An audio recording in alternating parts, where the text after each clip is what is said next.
Hello everyone, ಇವತ್ತು ನಾನು ತುಂಬ ರುಚಿಯಾಗಿರೋ ಪಾಸ್ತಾ ರೆಸಿಪಿ ತೊಗೊಂಬಂದಿದ್ದೀನಿ. ಎಷ್ಟು ಘಮ್ಮ ಅಂತ ಇದೆ ಗೊತ್ತಾ? ಇದನ್ನು ಯಾವ ರೀತಿ ಮಾಡಿದೆ, ಹೇಗೆ ಮಾಡಿದೆ ನೋಡೋಣ ಬನ್ನಿ. Hi everyone, welcome to Hema's kitchen kitchen. ಮೊದಲಿಗೆ ನಾನು ಒಂದು ಪ್ಯಾನ್ನ ತೊಗೊಂಡು ನಾನು ಇವಾಗ ರೆಡ್ ಸಾಸು ಸ್ವಲ್ಪ ಡಿಫ್ರೆಂಟಾಗಿ ಮಾಡ್ಕೊತಾ ಇದ್ದೀನಿ. ಒಂದು 7ರಿಂದ 8 ಎಸ್ಲು ಬೆಳ್ಳುಳ್ಳಿ, ಆಮೇಲೆ 3 ಟೊಮ್ಯಾಟೊ ಕಟ್ ಮಾಡಿರೋದು ಹಾಕ್ಕೊಂಡು ಒಂದು ಸ್ವಲ್ಪ ಎಣ್ಣೆಯಲ್ಲಿ ಇದನ್ನೆಲ್ಲ ಫ್ರೈ ಮಾಡ್ಕೊತಾ ಇದ್ದೀನಿ. ನಾನು ರೆಡ್ ಸಾಸ್ ಮಾಡೋಕ್ಕೆ ಈ ಥರ ಯೂಸ್ ಮಾಡ್ತಾಯಿದ್ದೀನಿ. ಆಮೇಲೆ ಇದನ್ನೊಂದು 2 ನಿಮಿಷ ಒಂದು ಕಡೆ ಬೆಂದ ಮೇಲೆ ಫ್ಲಿಪ್ ಮಾಡ್ಕೊತಾ ಇದ್ದೀನಿ. ಅದನ್ನು ಒಂದು ಕಡೆ ಎಲ್ಲ ನೀಟಾಗಿ ತಿರುಗಿಸ್ಕೊಂಬಿಡೋಣ. ತಿರುಗಿಸ್ಕೊಂಬಿಟ್ಟು ಮತ್ತೆ ಇನ್ನೊಂದು ಕಡೆ 2 ನಿಮಿಷ ಆದಮೇಲೆ ನೋಡಿ ಈ ಥರ ಆಗಿರುತ್ತದು. ಅದು ಟೈಮ್ ಹೇಳೋಕ್ಕಾಗಲ್ಲ, ಎಷ್ಟು ಬೇಕಾದರೂ ಆಗ್ಬೋದು. ಆಮೇಲೆ ಇದಕ್ಕೆ ನಾನೊಂದು 10ರಿಂದ 12 ಕಾಳು ಮೆಣಸು, ಆಮೇಲೆ ಸ್ವಲ್ಪ ಜೀರಿಗೆ ಹಾಕ್ಕೊಂಡಿದ್ದೀನಿ. ಜೀರಿಗೆನೂ ಹಾಕ್ಕೊಂಡ್ರೆ ಅದು ತುಂಬ ಚೆನ್ನಾಗಾಗುತ್ತೆ, ಇದ್ರ ಜೊತೆ ಹೊಂದ್ಕೊಳ್ಳುತ್ತೆ. ಆಮೇಲೆ ಇದನ್ನು ಇನ್ನೊಂದು ದಿನ ನೀಟಾಗಿ ಫ್ರೈ ಮಾಡಿಕೊಂಡು ಸ್ವಿಚ್ ಆಫ್ ಮಾಡಿಬಿಟ್ಟಿದ್ದೀನಿ. ಫುಲ್ಲು ತಣ್ಣಗೆ ಮಾಡಕ್ಕೆ ಬಿಡ್ತಾಯಿದ್ದೀನಿ.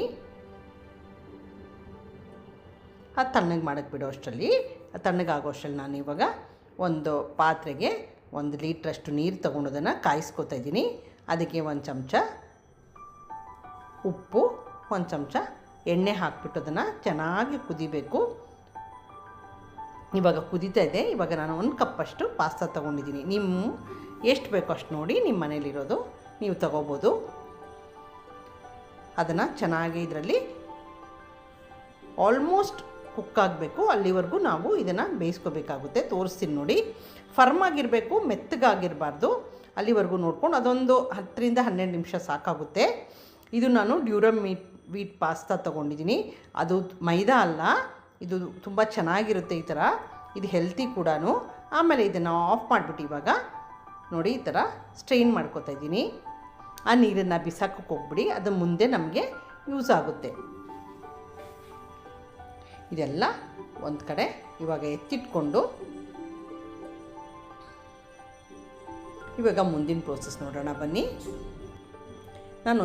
ಇವಾಗ ನಾವು ಮಾಡಿಟ್ಕೊಂಡಿದ್ವಲ್ಲ ಟೊಮ್ಯಾಟೊದು ಮಿಕ್ಸರ್, ಅದನ್ನು ಮಿಕ್ಸಿ ಜಾರ್ಗೆ ಹಾಕ್ಕೊಂಡು ನಾನು ಪೇಸ್ಟ್ ಮಾಡಿಕೊಂಡು ಒಂದು ಕಡೆ ಎತ್ತಿಟ್ಕೋತೀನಿ. ಯಾರೆಲ್ಲ ನೋಡ್ತಾಯಿದ್ರು ಇಷ್ಟ ಆಗಿದ್ರೆ ಲೈಕ್ ಮಾಡಿ, ಕಾಮೆಂಟ್ ಮಾಡಿ, ಶೇರ್ ಮಾಡಿ.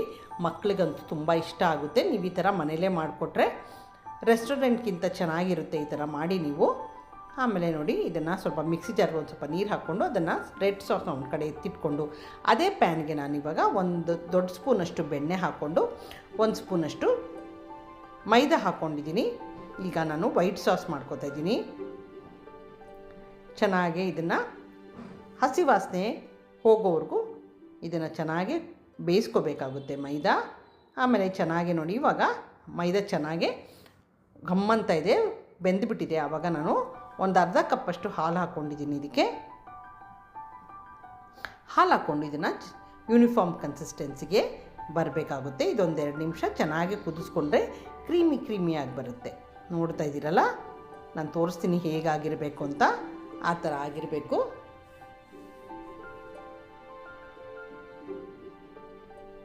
ನೋಡಿ ಇವಾಗ ಕ್ರೀಮಿ ಟೆಕ್ಸ್ಚರ್ ಆಗಿದೆ. ಇವಾಗ ನಾನು ಇದನ್ನು ಸ್ವಿಚ್ ಆಫ್ ಮಾಡಿಬಿಟ್ಟು ಒಂದು ಕಡೆ ಎತ್ತಿಟ್ಕೋತೀನಿ. ಇದು ತಣ್ಣಗಾದ್ಮೇಲೆ ಇನ್ನೂ ಗಟ್ಟಿ ಆಗುತ್ತೆ, ಅದರಿಂದ ಈ ಕನ್ಸಿಸ್ಟೆನ್ಸಿ ಸಾಕು. ಇವಾಗ ನಾನು ಒಂದು ಪ್ಯಾನ್ನ ಕಾಯಿಸ್ಕೊಂಡು ಅದಕ್ಕೆ ಒಂದು ಸ್ವಲ್ಪ ಬೆಣ್ಣೆ, ಒಂದು ಸ್ವಲ್ಪ ಅದು ಬೆಣ್ಣೆ ಸುಡಬಾರ್ದು ಅಂತ ಒಂದು ಸ್ವಲ್ಪ ಎಣ್ಣೆ ಹಾಕ್ಕೊಳ್ತಾ ಇದ್ದೀನಿ. ಆಮೇಲೆ 1 ಈರುಳ್ಳಿ ಕಟ್ ಮಾಡಿರೋದು ಹಾಕ್ಕೊಂಡು ಈರುಳ್ಳಿನ ಟ್ರಾನ್ಸ್ಪರೆಂಟ್ ಆಗೋವರೆಗೂ ಫ್ರೈ ಮಾಡ್ಕೊತೀನಿ. ಯಾರೆಲ್ಲ ನೋಡ್ತಾ ಇದ್ದೀರೋ ಲೈಕ್ ಮಾಡಿ, ಕಾಮೆಂಟ್ ಮಾಡಿ, ಶೇರ್ ಮಾಡಿ. ಸಮ್ಮರ್ ರಜದಲ್ಲಿ ಮಕ್ಕಳಿರ್ತಾರಲ್ಲ ಮನೇಲಿ, ಕಾಲೇಜ್ಗೆ ಹೋಗೋರು, ಸ್ಕೂಲ್ಗೆ ಹೋಗೋರು ಎಲ್ಲರಿಗೂ ಈ ಥರ ಮಾಡಿಕೊಡಿ, ತುಂಬ ಇಷ್ಟಪಡ್ತಾರೆ. ದೊಡ್ಡವರು ಕೂಡ ತಿನ್ಬೋದು. ಆಮೇಲೆ ನಾನು ಮಶ್ರೂಮ್ ಹಾಕ್ಕೊಂಡಿದ್ದೀನಿ. ಮಶ್ರೂಮ್ ತಿಂದಲೇ ಇರೋರು ಮಶ್ರೂಮ್ ಬೇಕಾದ್ರೆ ಸ್ಕಿಪ್ ಮಾಡ್ಕೋಬೋದು. ಮಶ್ರೂಮ್ ಲೈಟಾಗಿ ಫ್ರೈ ಆಗೋಕ್ಕೆ ಬಿಟ್ಟು ನಾನು ಇದಕ್ಕೆ ಸಾಲ್ಟ್ ಮತ್ತು ಪೆಪ್ಪರ್ ಹಾಕ್ಕೊಳ್ತಿದ್ದೀನಿ. ನೀವು ನಿಮ್ಮ ಮನೇಲಿ ಎಷ್ಟು ತಿಂತೀರ ಅದನ್ನು ನೋಡಿ ಉಪ್ಪು ಮತ್ತು ಪೆಪ್ಪರ್ ಹಾಕ್ಕೊಳ್ಳಿ. ಖಾರ ಬೇಕಾದವರು ಜಾಸ್ತಿನೂ ಕೂಡ ಹಾಕ್ಕೋಬೋದು. ಇದೆಲ್ಲ ನೀಟಾಗಿ ಇವಾಗ ಮಶ್ರೂಮನ್ನು ಬೇಯಿಸ್ಕೊಂಬಿಡೋಣ. ಇದೊಂದು 2 ನಿಮಿಷದಲ್ಲೇ ಬೆಂದೋಗುತ್ತೆ. ಆಮೇಲೆ ನಾನು 3 ಥರ ಕಲರ್ ಇರೋ ಕ್ಯಾಪ್ಸಿಕಮ್ ತೊಗೊಂಡಿದ್ದೀನಿ. ಅದನ್ನು ಹಾಕ್ಕೊಂಡು ನಾವು ಮಾಡ್ಕೊಂಡಿದ್ದೀವಲ್ಲ ಟೊಮ್ಯಾಟೊ ಪೇಸ್ಟ್, ಅದನ್ನು ಹಾಕೋಬೇಕಾಗುತ್ತೆ. ಟೊಮ್ಯಾಟೊ ಪೇಸ್ಟ್ ನೀಟಾಗಿ ಇದ್ರ ಜೊತೆ ಹೊಂದ್ಕೊಳ್ಳಿ.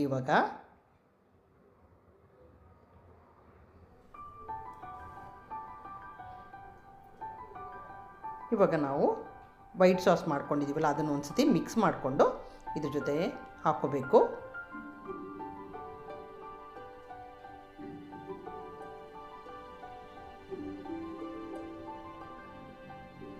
ನೋಡಿ, ನಾನು ಯಾವುದು ಆರ್ಟಿಫಿಷಿಯಲ್ ಕಲರಿಂಗ್ ಹಾಕ್ಕೊಂಡಿಲ್ಲ, ಅದರಿಂದ ಕಲರ್ ಸ್ವಲ್ಪ ನಿಮಗೆ ಹೊರಗಡೆದಕ್ಕಿಂತ ಚೇಂಜ್ ಇರ್ಬೋದು. ಕಲರು ಸ್ವಲ್ಪ ಆರೆಂಜಿಶ್ ಬಂದಿದೆ, ಆದರೆ ಇದನ್ನು ರೆಡ್ ಸಾಸ್ ಪಾಸ್ತಾ ಅಂತಲೇ ಹೇಳೋದು. ಇದಕ್ಕೆ ನಾನು ಒಂದು ಸ್ಪೂನಷ್ಟು ಚಿಲ್ಲಿ ಪೌಡರ್ ಹಾಕ್ಕೊಂಡಿದ್ದೀನಿ. ನೀವು ಬೇಕಾದ್ರೆ ಚಿಲ್ಲಿ ಫ್ಲೇಕ್ಸ್ ಕೂಡ ಹಾಕ್ಕೋಬೋದು. ನಾನಿದು ಮನೆಯಲ್ಲೇ ಮಾಡಿರೋ ಚಿಲ್ಲಿ ಪೌಡರ್. ಈಗ ಇದನ್ನು ನೀಟಾಗಿ ಹೊಂದೋ ಥರ ಮಿಕ್ಸ್ ಮಾಡಿಕೊಂಡು ನಾವು ಮೊದಲೇ ಬೇಯಿಸಿಟ್ಕೊಂಡಿರೋ ಪಾಸ್ತಾನ ಇದಕ್ಕೆ ಹಾಕ್ಕೊಂಡು ಯೂನಿಫಾರ್ಮ್ ಆಗಿ ಮಿಕ್ಸ್ ಮಾಡ್ಕೊಳ್ಳಿ. ವಿಡಿಯೋ ಎಲ್ಲೂ ಸ್ಕಿಪ್ ಮಾಡ್ದಲೇ ಫುಲ್ ವಿಡಿಯೋ ನೋಡಿ. ಯಾರು ಫುಲ್ ವಿಡಿಯೋ ನೋಡಲ್ಲ, ಪ್ಲೀಸ್ ವಾಚ್ ಫುಲ್ ವಿಡಿಯೋ. ಇದನ್ನೆಲ್ಲ ನೀಟಾಗಿ ಮಿಕ್ಸ್ ಮಾಡ್ಕೊಂಡ್ಮೇಲೆ ನಾನೊಂದು ಸ್ವಲ್ಪ ಕನ್ಸಿಸ್ಟೆನ್ಸಿಗೆ ನಾವು ಪಾಸ್ತಾ ಬೇಯಿಸಿರೋ ನೀರಿತ್ತಲ್ಲ ಅದನ್ನು 2 ಸ್ಪೂನಷ್ಟು ಹಾಕ್ಕೊಂಡು ಆಮೇಲೆ ಒರೆಗಾನೋ ಹಾಕ್ಕೊಳ್ತಾ ಇದ್ದೀನಿ. ನೋಡ್ತಾ ಇದ್ದೀರಲ್ಲ ಎಷ್ಟು ಚೆನ್ನಾಗಿ ಕಾಣಿಸ್ತಾ ಇದೆ ಅಂತ, ಅಷ್ಟೇ ರುಚಿಯಾಗಿರುತ್ತೆ. ನೀವು ಈ ರೆಸಿಪಿ ಟ್ರೈ ಮಾಡಿ ನೋಡಿ. ಇವಾಗ ಒಂದು ಸತಿ ನೀಟಾಗಿ ಇದನ್ನು ಮಿಕ್ಸ್ ಮಾಡ್ಕೊಂಡ್ಬಿಟ್ಟು ನಾನಿವಾಗ ತುರಿದಿರೋ ಚೀಸ್ ಹಾಕ್ಕೊಳ್ತಾ ಇದ್ದೀನಿ. ನಿಮ್ಮ ಮನೇಲಿ ಯಾವ ಚೀಸ್ ಇದೆಯೋ ಅದನ್ನು ಹಾಕ್ಕೊಳ್ಳಿ, ಇಲ್ಲಾಂದರೆ ಚೀಸ್ ಸ್ಲೈಸ್ ಇದ್ದರೆ ಅದನ್ನು ಕೂಡ ಹಾಕ್ಕೋಬೋದು.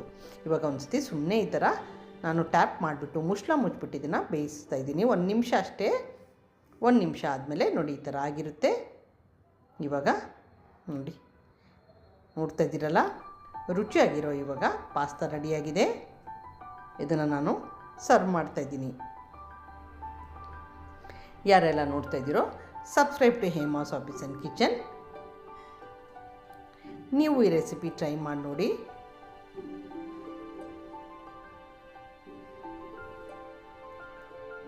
Thank you for watching my video.